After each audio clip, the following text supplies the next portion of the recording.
Listo, entonces, procediendo aquí con la introducción eh, breve para hablar del cáncer colorectal. Esta es una de las neoplasias más comunes a nivel mundial y representa una causa importante de muerte por el mismo cáncer. Su incidencia es particularmente alta en países desarrollados, aunque en los últimos años también ha habido un aumento en países en desarrollo, en gran parte debido al cambio en el estilo de vida. Factores como una dieta rica en grasa y baja en fibra, el sedentarismo, la obesidad y el consumo de alcohol o tabaco están fuertemente asociados a la aparición de esta. Eh, Hablando más genéticamente, el cáncer colorectal no aparece de forma súbita, sino que es el resultado de un proceso progresivo en el que las células del mismo epitelio del colon van acumulando alteraciones genéticas con el tiempo. A este proceso se le conoce como la secuencia adenoma-carcinoma, donde lesiones benignas como los pólipos adenomatosos pueden transformarse en cáncer tras adquirir múltiples mutaciones. Estas alteraciones afectan genes que controlan funciones esenciales en el crecimiento celular del colon, la reparación del ADN y la muerte celular programada, que es la apoptosis. Y en este contexto es importante diferenciar pues dos tipos de mutaciones, que sería lo que voy a hablar aquí en la siguiente diapositiva, por favor. Entonces, los dos tipos de mutaciones que hay, digamos, se mencionarían como mutaciones germinales o somáticas. En el cáncer colorectal específicamente, que estaríamos hablando, em, distinguiendo en estas, primero con la mutación germinal, heredadas y presentes en todas las células del nacimiento, confieren una predisposición elevada. Están asociadas a síndromes como la polipopsis adenomatosa familiar relacionada con el gen APC y el síndrome de Lynch, que es uno de los síndromes relacionados con este, vinculado a alteraciones en genes de reparación del ADN, como lo serían el MLH1, el MSH2, MSH6 y el PMS2, lo que favorece la aparición del mismo cáncer. Por otro lado, la segunda mutación, que sería la somática, son adquiridas a lo largo de la vida y se limitan prácticamente que al tejido tumoral, siendo responsables en la mayoría de casos esporádicos, mediante la acumulación progresiva de estas mismas alteraciones en los genes, como lo son CRAS, TP53 y APC.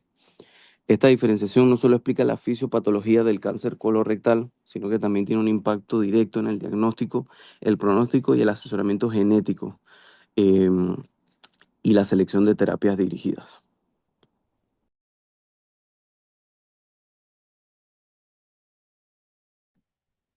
Ok, predisposición hereditaria, el paisaje de la línea germinal. La predisposición hereditaria al cáncer colorectal representa aproximadamente el 5 al 10% en todos los casos detectados, a diferencia de mutaciones somáticas adquiridas. Las mutaciones germinales están presentes en el cigoto y por lo tanto en las células del individuo, confiriendo una susceptibilidad intrínseca que sigue un patrón de herencia generalmente autosómica dominante. El gen de reparación de desajustes, MMR, y el síndrome de Lynch, eh, estos se originan por genes germinales del sistema MMR. El MLH1 y el MSH2 son responsables entre el 60 al 80% de los casos. Las variantes de estos genes suelen representar una alta penetrancia con un riesgo de desarrollar el cáncer colorectal hasta el 70 al 80% a lo largo de la vida. En mecanismos, la pérdida de función de estos genes conducen al fenotipo de inestabilidad de microsatélites, caracterizando la acumulación de errores en secuencias repetitivas del ADN. La vía de la polipopsis, el gen AEPC y eh, MUTIH. La polipopsis adenomatosa familiar va a estar producida por una mutación germinal, el gen supresor de tumores AEPC. En Panamá, al igual que en la región de identificación del gen, de la región central, este gen eh, predice la gravedad del fenotipo clínico. También está la oncogénesis, conductores de genes y supresores, que vendría siendo el segundo golpe para la predisposición germinal que progrese al carcinoma. Debe ocurrir el segundo golpe de Knudson. Siguiente, por favor. Los genes supresores tumorales, los frenos del control celular. Los genes supresores tumorales son secuencias de ADN que codifican proteínas encargadas de inhibir la proliferación celular excesiva y repara errores del genoma o inducir apoptosis. En la carcinogénesis colorectal, la pérdida de función de estos frenos biológicos es un requisito, por así decirlo. El gen AEPC es el gen que está ubicado en el cromosoma 5q21. Este es el gen supresor tumoral más importante en el colon. Su función principal va a ser regular la degradación de la proteína beta-catenina. En condiciones normales, el complejo AEPC mantiene los niveles bajos de beta-catenina. Cuando el gen muta, la beta-catenina se acumula y migra al núcleo, activando genes que ordenan la célula a dividirse sin descanso. El gen TP353 está localizado en el cromosoma 17p13. El TP53 es el gen mutado con mayor frecuencia en todos los cánceres humanos. Su función va a ser detectar los daños en el ADN. Si el daño es reparable, detiene el ciclo celular y si es masivo, este ordena la muerte de la célula para evitar que el error se herede. El gen SMAD4 está ubicado en el cromosoma 18q21. El gen SMAD4 actúa como un mediador de las señales de inhibición de crecimiento enviadas por el factor de crecimiento transformante beta. Su pérdida se asocia con una mayor agresividad del tumor, que sería una mayor capacidad de metástasis a distancia y una peor respuesta a ciertos tratamientos de quimioterapias. Y por último tenemos los fenómenos epigenéticos en Panamá. En la población panameña, muchos genes supresores no solo se activan por mutaciones físicas, sino por metilación, ya que esto ocurre cuando grupos químicos se adhieren al gen y lo apagan. Es un proceso influenciado por ambientes, digo, por factores ambientales y dietéticos locales.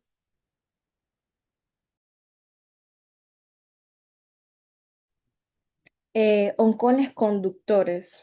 Los oncones conductores principales son del cáncer colorectal son el CRAF, el NRAF y el BRAF, que principalmente en este sería el variante V600E.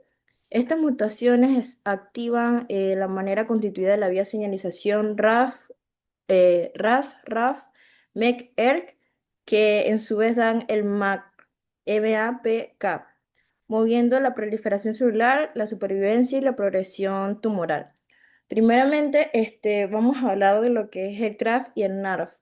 Estas mutaciones del CRAF se detectan aproximadamente del 35 al 45% del CCR metástico, eh, mientras que el NAF ocurre solamente en el 3 al 5%. Afectan principalmente los exones 3, 2, 3 y 4 y su principal relevancia terapéutica es que predicen falta de respuesta eh, a los anticuerpos del anti-EGFR, lo cual predice la resistencia por el cetuximab y el panitumumab. Por este motivo, en esta enfermedad metastásica se recomienda no utilizar fármacos cuando se detecta la mutación en el RAS. Las guías del NCCN y el ESMO exigen la determinación completa del CRAS y el NRAS antes de cualquier tratamiento con el anti-EGFR.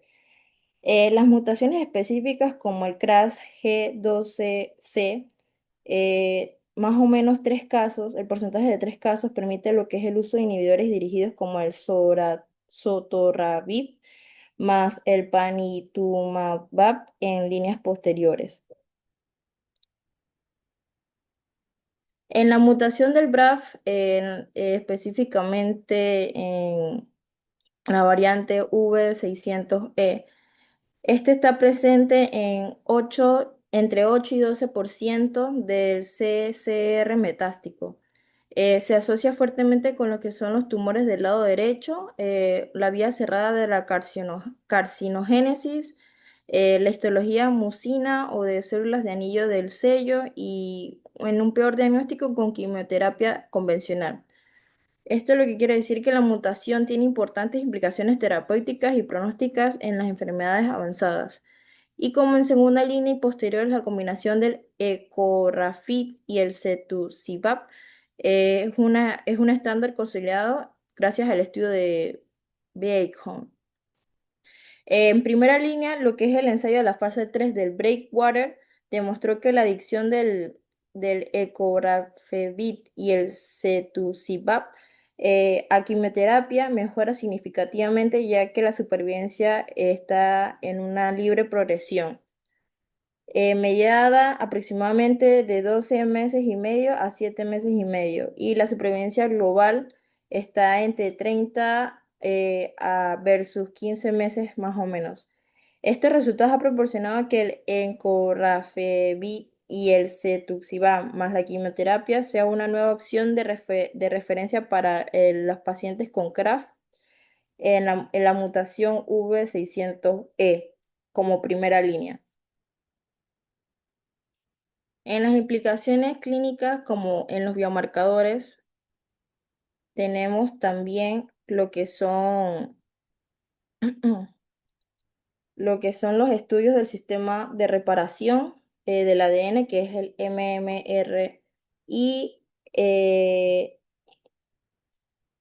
o también lo que es el MSI, que constituye actualmente un pilar fundamental en lo que es el manejo del cáncer colorectal y se recomienda de forma universal en todos los pacientes al momento del diagnóstico. Los tumores con la deficiencia de estos dos eh, tienen, se representan aproximadamente en el 15% de los casos y se caracterizan por una elevada carga mutacional y una mayor producción de neoantígenos, lo que incrementa su inmunogenencia.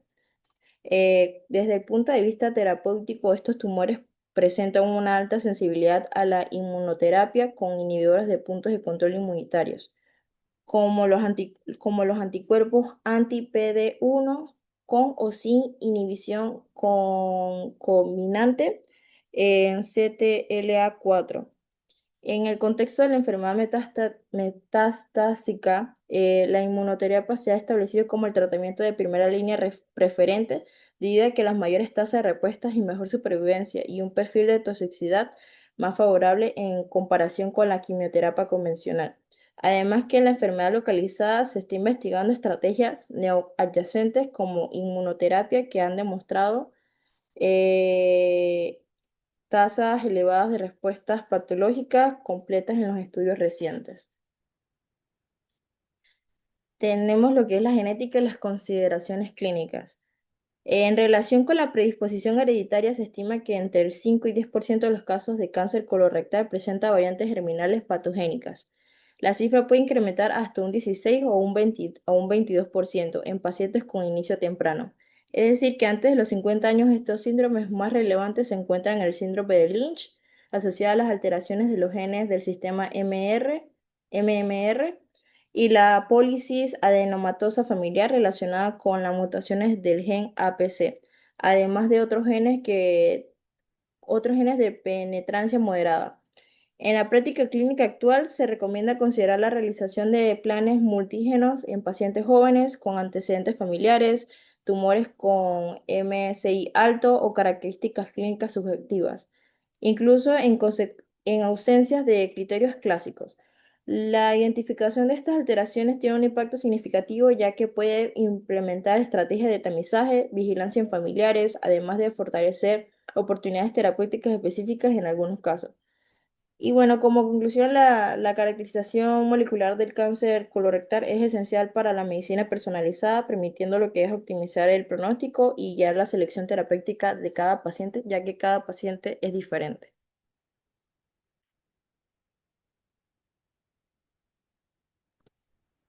Ok, tabla resumen de marcadores genéticos y su impacto clínico en el CCR. Ok, la predisposición germinal, el gen clave aquí va a ser MLH1 y el MSH2 y el APC. Este con frecuencia está entre el 5 al 10%. Este define la necesidad de tamizaje familiar temprano. Los supresores vendrían siendo el APC, el TP53, el SMAD4 y con frecuencia va a estar mayor al 80%, y este determina la progresión del adenoma al carcinoma. El oncogenes, que van a ser los aceleradores, vendría siendo el KRACA, el NRACA, que está con frecuencia entre el 40 y 50%. Es un biomarcador de resistencia si hay mutación y no funciona con el cetuximab. Pronóstico, el gen clave vendría siendo el BRAF, con frecuencia va a estar entre el 5 al 10% y va a estar asociado a la alta progresividad y el peor pronóstico. Y por último tenemos la epigenética, que el gen clave va a ser la metilación y con frecuencia va a estar variable y va a ser influenciado por el ambiente y la dieta en la población panameña.